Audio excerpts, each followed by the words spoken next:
دعوتی و اصلاحی اور روحانی علاج سے متعلق قرآن و سنت کی روشنی میں مزید ویڈیوز دیکھنے کے لیے ہمارے یوٹیوب چینل عارف محمود سلفی آفیشیل کو سبسکرائب کیجیے۔ نحمده ونصلي على رسوله الكريم اما بعد اعوذ بالله من الشیطان الرجیم من حمزه ونفخه ونفثه۔ کسی ساتھی کا یہ سوال ہے کہ ہمارے علاقے میں عید کے دن جو ہے وہ 2 افراد کو گولی مار کے قتل کر دیا گیا، اور جو قتل کرنے والے ہیں وہ بھی 5 وقت کے نمازی ہیں اور دین کے ساتھ ان کا تعلق ہے۔ تو ایسے معاملات کے اندر دین اسلام جو ہے وہ کیا حکم دیتا ہے؟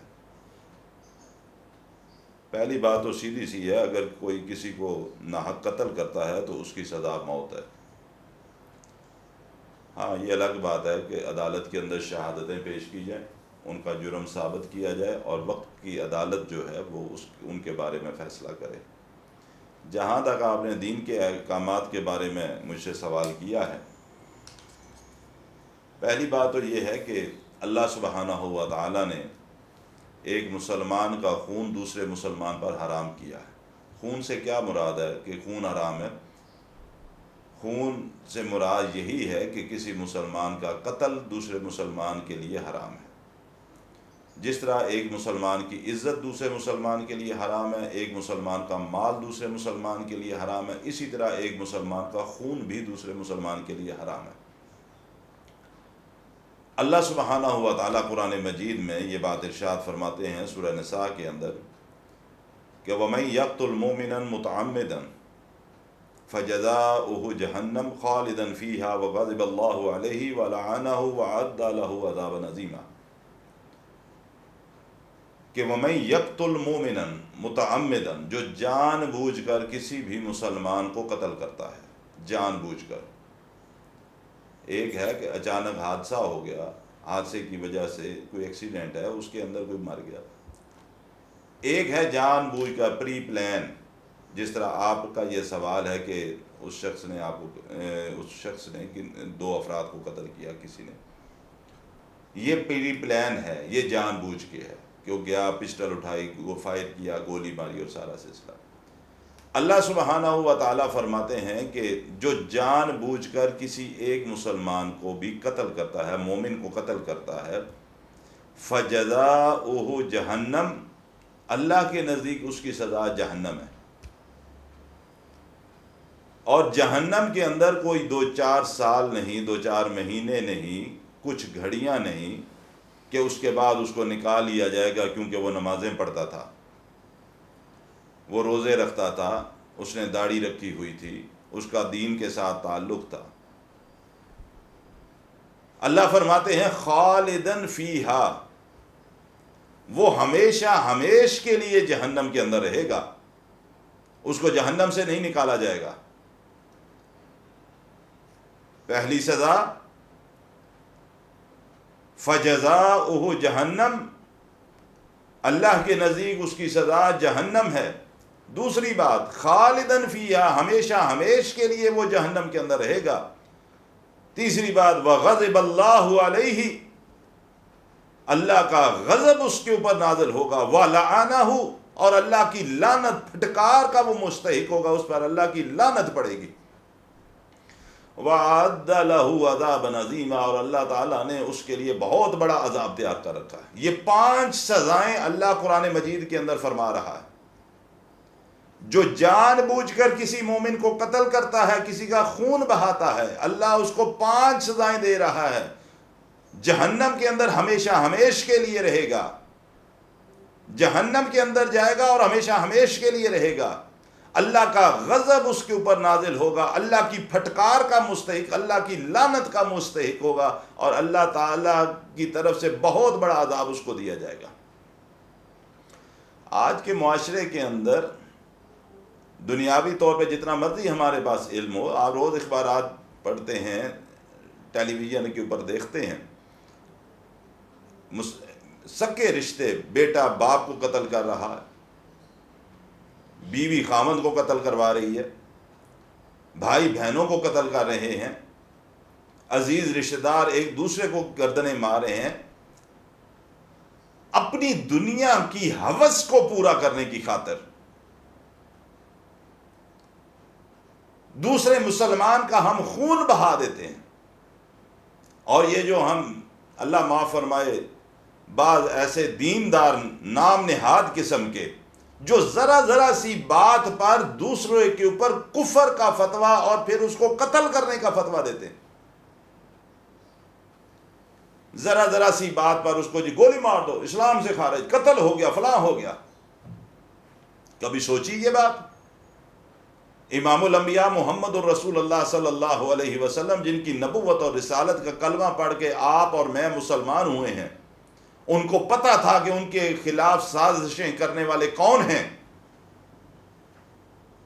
مومنوں کی ماں اما عائشہ رضی اللہ تعالیٰ عنہا پر جنہوں نے تہمت لگائی، اس کے پیچھے کون سے لوگ کار فرما تھے؟ اللہ کے نبی صلی اللہ علیہ وسلم کے خلاف سازشیں کرنے والے کون تھے؟ منافقین کون تھے؟ لیکن اللہ کے نبی صلی اللہ علیہ وسلم نے ان منافقین کو جو مسجد نبوی کے اندر آ کر ابو بکر، عمر، عثمان و علی اور دوسرے صحابہ کرام رضوان اللہ اجمعین کے ساتھ کھڑے ہو کے نمازیں پڑھتے تھے، اللہ کے رسول نے تو ان کو صفوں سے باہر نہیں نکالا۔ اس نبی کا کلمہ پڑھ کے، اس نبی پر نازل ہونے والی قرآن کی آیات پڑھ کے ہم دوسرے مسلمانوں کو قتل کرنے کا فتویٰ دیتے ہیں۔ معذرت کے ساتھ اللہ کے رسول کا ایک فرمان میں آپ کے سامنے رکھوں گا۔ امام الانبیاء فرماتے ہیں صلی اللہ علیہ وسلم، کوئی مسلمان جو اس بات کی گواہی دیتا ہو کہ اللہ کے سوا کوئی معبود برحق نہیں اور میں محمد صلی اللہ علیہ وسلم اللہ کا رسول ہوں۔ حدیث کے اوپر غور کرنا، آپ صلی اللہ علیہ وسلم نے فرمایا، جو شخص اس بات کی گواہی دے دے کہ اللہ وحدہ لا شریک ہے، اس کے علاوہ کوئی بھی عبادت کے لائق ذات نہیں، اور میں محمد صلی اللہ علیہ وسلم اس کا رسول ہوں، اس کا خون کرنا، اس کو قتل کرنا دوسرے مسلمان کے اوپر حرام ہے۔ اب خود دیکھ لو آج کے دور میں کیا ہو رہا ہے۔ میں تفصیل میں نہیں جانا چاہتا، نہیں تو بڑوں بڑوں کی باتیں پھر کھلنا شروع ہو جاتی ہیں۔ اور اگر اس کے باوجود کوئی کسی کو قتل کرتا ہے تو پھر قرآن کا فیصلہ میں پہلے بتا چکا ہوں کہ 5 سزائیں اللہ نے سنا دی ہیں قرآن کے اندر۔ میرے بھائی، ایک مومن کے خون کی حرمت اسی طرح ہے جس طرح کعبے کی حرمت ہے، بلکہ اس سے بھی بڑھ کر ہے۔ جس طرح اس شہر کی اللہ نے حرمت رکھی ہے، اسی طرح مومن کے خون کی حرمت ہے۔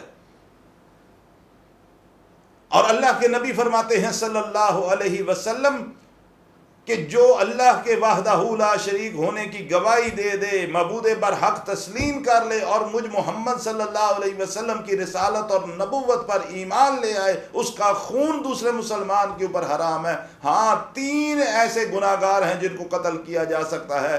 اس میں ایک وہ ہے جو شادی شدہ ہے، اس کے باوجود زنا کرتا ہے۔ دوسرا وہ شخص